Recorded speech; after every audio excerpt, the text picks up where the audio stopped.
The Apostle Paul was a big personality. He was brilliant. He was filled with the Christ Spirit, but he also could be prickly about defending his honor. He could get angry. You should read him lambasting the Galatians.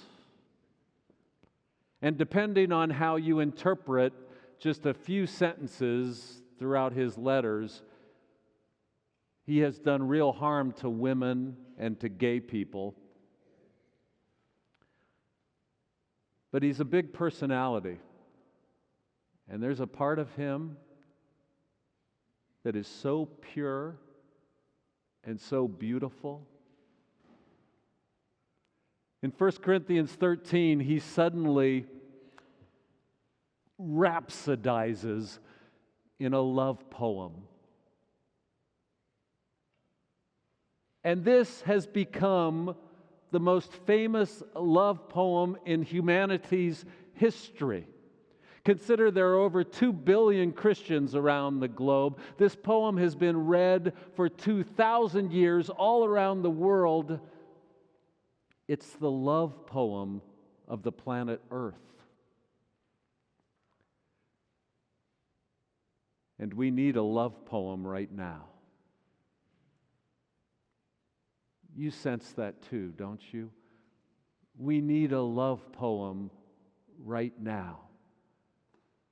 Because we're listening to the noisy gong of political disputes, the clanging cymbal of the social media feeds and the fire hose of news every day. We need a love poem.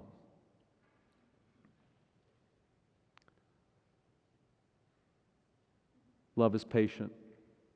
Love is kind. Love is not irritable or resentful or rude. Love does not insist upon its own way. Love takes no record of wrongs. Love hopes all things, believes all things. Love never ends.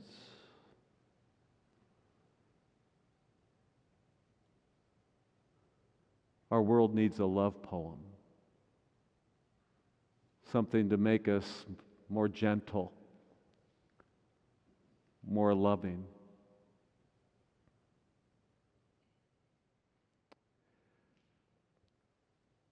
It must be hard to be a poem because you're so easily misunderstood, and people can miss your beauty. Actually, that's why it's hard to be a person, too. You're so easily misunderstood, and people can miss your beauty. So it's hard to be both a poem or a person.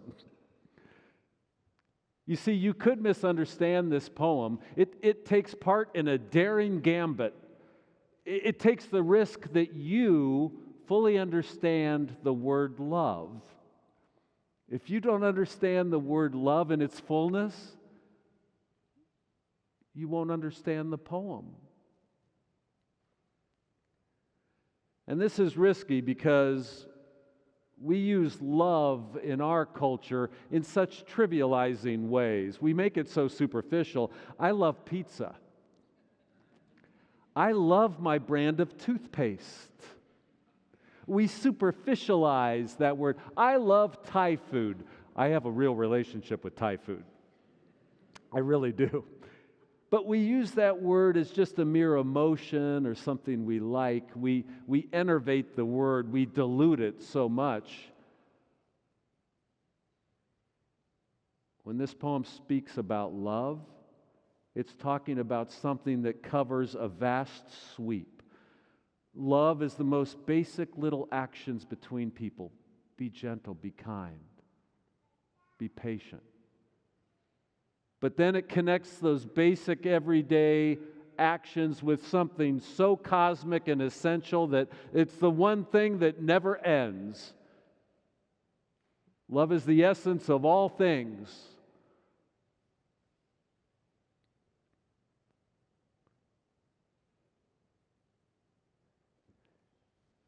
In the year 385 AD, Plato wrote the Symposium.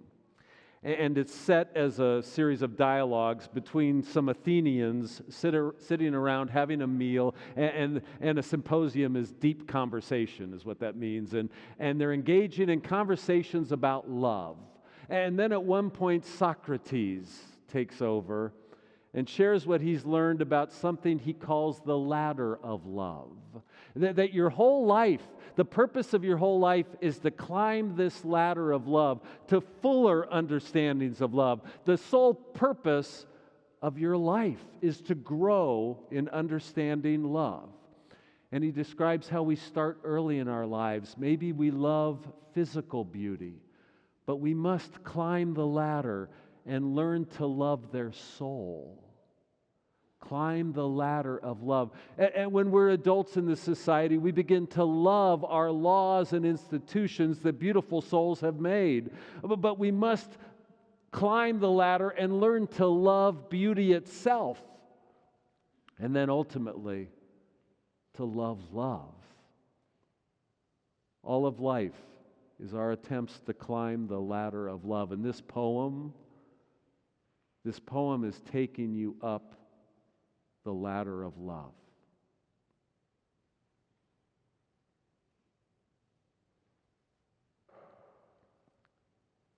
We need a love poem right now. I'm worrying about the state of love in our world. There's a lot of arrogance, rudeness, boastfulness. We need a love poem. And our world can take love and twist it. You see, a poem puts me in touch with the tragic. Poetry can do this. I think there's a tragic aspect to love these days. Love is being manipulated in our world. It can be twisted. Let me speak about love in our world. Have you heard of the moral foundations theory? It's this basic idea that human beings over a long period of time have evolved to 6 basic moral intuitions. That over time in society, human beings across all societies basically now have 6 basic moral intuitions, or what I would call loves. And that every moral decision they make is based on how they're weighting these 6 basic intuitions. Number 1, care for the vulnerable. Number 2, fairness to all peoples. Number 3, reverence for the sacred.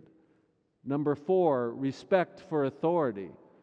Number 5, protection of individual liberties. And number 6, loyalty to whatever group you're part of. Loyalty. And in any moral decision, a human being, they love those 6 things. They're all good things, but they develop some calculus. Which ones do they weight more? And so after reams of studies, they found out that liberals in our society, liberals politically or in manner of thought, they weight most heavily the first 2. Care for the vulnerable, and fairness to all peoples.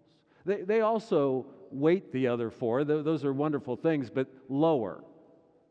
Liberals put the first 2 much higher. And then after reams of studies, they found out that conservatives in our society, they weigh them all equally. Well, that sounds like a good thing, and prioritizing the first 2 sounds like a good thing, but then the world creates this division, a culture war I've been living with my whole adult life. Between liberals and conservatives, they share the same loves. They want the same good things, but it turns into this clash. Love can be perverted in our world. We need this poem. Love holds hands, doesn't form fists. We need to hold hands for a common good. We love the same things, just differently. Let me speak about love in a way, because love will manipulate, the world will manipulate love. After World War I, they analyzed the battles, and there was a major problem for the military. They discovered that most soldiers in World War I never fired their weapon. It's hard to get a person to fire a weapon at another person. I mean, there is an abiding goodness in all of us. You don't want to shoot a weapon at another person. They found out most of the soldiers never fired their weapon. Well, this is a problem if you want to engage in military endeavors, and so they set about trying to solve this problem. How do you get a human being to shoot a weapon at somebody? Well, how? They found that if you create enough unit cohesion, if they love each other, if you love your brothers and sisters in your unit, you will defend them no matter what. Do you feel the tragic nature of that? The world will manipulate love.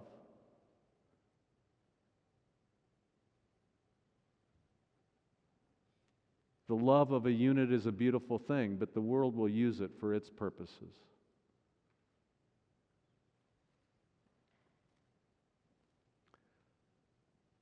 Let me keep speaking of love in a certain way.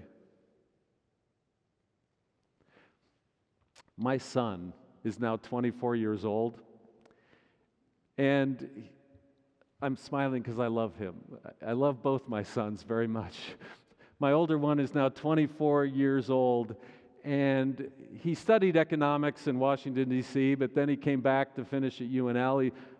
He's been quite a scholar and academic, but all through high school and college, he got fascinated rebuilding cars in my garage. When he started at like 13, was rebuilding motorcycles, and then he started rebuilding cool old Porsches right from start to finish in my garage, and he developed this notion, he spoke to me about this, that we get this wrong about car mechanics. He said, actually, working on a car is an act of high cognition. It's an act of high intellection. He thought that working your way through the problems was an intellectual endeavor, that we misunderstood it, and he just loves it. Well, after he graduated college, he got hired by a car auction house, and now at 24, he's a European sports car specialist, and he travels the world, and he gets to be around some of the most special cars in the world, and he called me a few days ago because he was having one of these moments of euphoria. He was driving a 1960 250 GT Ferrari that raced at Le Mans, and it's one of the rarest Ferraris in the world. It's like the holy grail of Ferraris, and he was driving it to a hotel because they're going to auction that car later this year, and he was supposed to park it in front of this hotel and stand by it and take any questions, trying to drum up interest in it. And so he parked it, and a guy came up to him, and they started talking, and this guy loved old Ferraris. And he and my son, it just became the sharing of love, of what they love so much. And they were talking for like an hour because they were in the rapture of what they love, talking about old Ferraris and the engineering and all the specifics of the engine. And once in a while they'd ask each other, like, where are you from? But it always got back to just talking about the Ferrari. And it was wonderful, and that guy walked away after about an hour of talking, and another dude walked up and said to my son, "Do you know who that was?" And my son says, "No." And he goes, "It was Nick Saban." No, wait for it. My son says, "Who the hell's Nick Saban?" It's always cracked me up. My son knows nothing about football. I mean, nothing.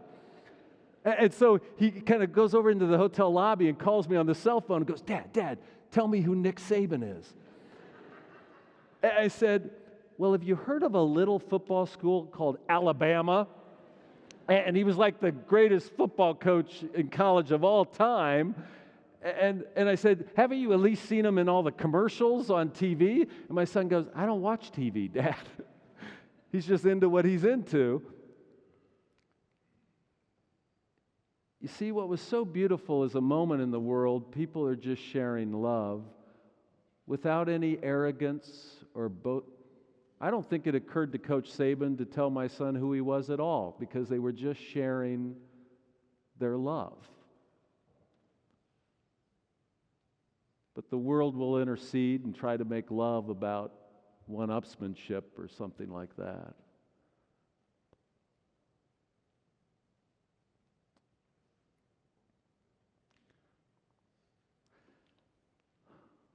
Andrew Sullivan has a podcast, and a Catholic theologian was on it, and at one point Sullivan asked him, how would you sum up all the teachings of Jesus?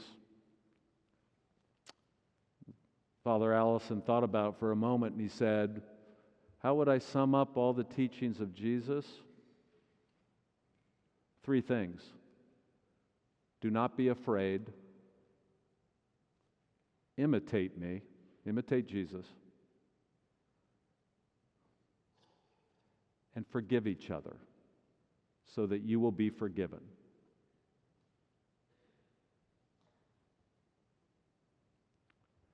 And our world is so fearful now. And it's only love that can cast out fear. You see, fear is the most powerful drug known to humanity. If you make a person fearful, you can control them. And if you listen to what's happening in our world, people on both sides of it are creating a lot of fear. And they can control us if they create enough fear. Only love casts out fear. So Jesus tells us again and again, like 7 times in the gospel, do not be afraid. Do not fear. And when he says, imitate me, you know he is the way of love. You know it. You don't need any biblical scholarship to know his great commandment is love neighbor, love God, love each other as I have loved you. Do not be afraid, imitate me, forgive each other so that you can be forgiven.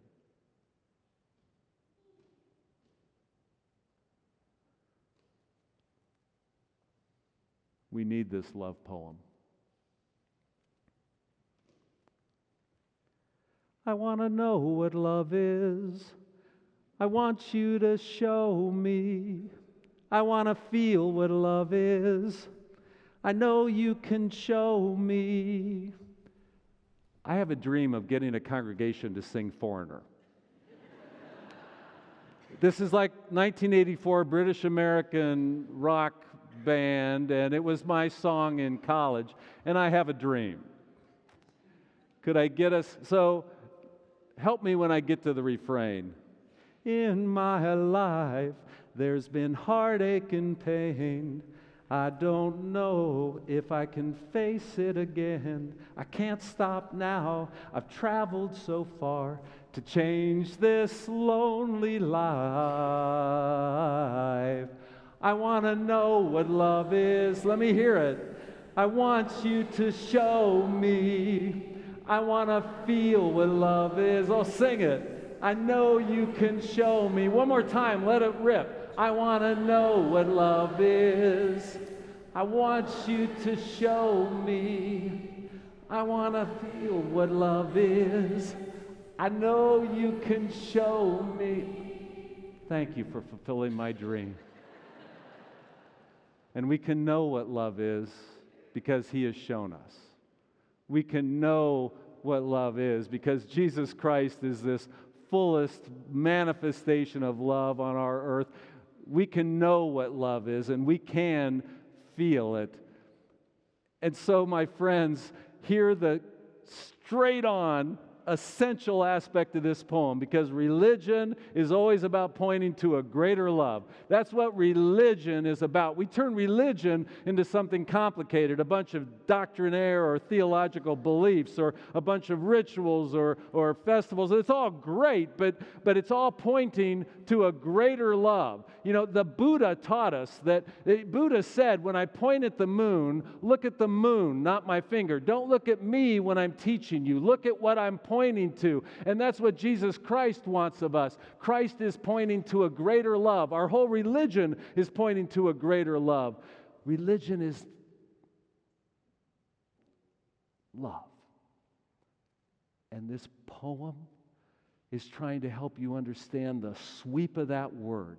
That love, you have to draw closer to your loved ones. You have to express this patience and kindness and gentleness. You must do that because it's that connects you to the essence of the universe. It's our scripture that says no one has ever seen God, but when we love each other, God abides in us, and God's love is perfected in us. That when we love in the everyday, you are placed at the center of the cosmos. This poem, we need it. We need the straight-on optimism of this poem. This poem knows no fear.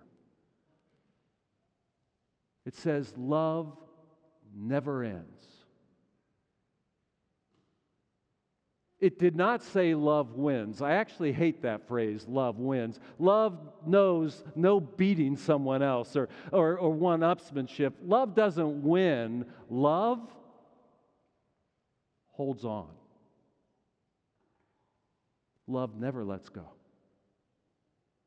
Love outlasts everything. Love never ends.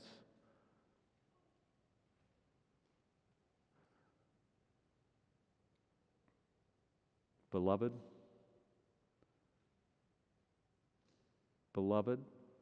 love one another as I have loved you. For no one has seen God, but when we love each other, God abides in us, and God's love is perfected in us. For God is love. Beloved, hurry to love one another.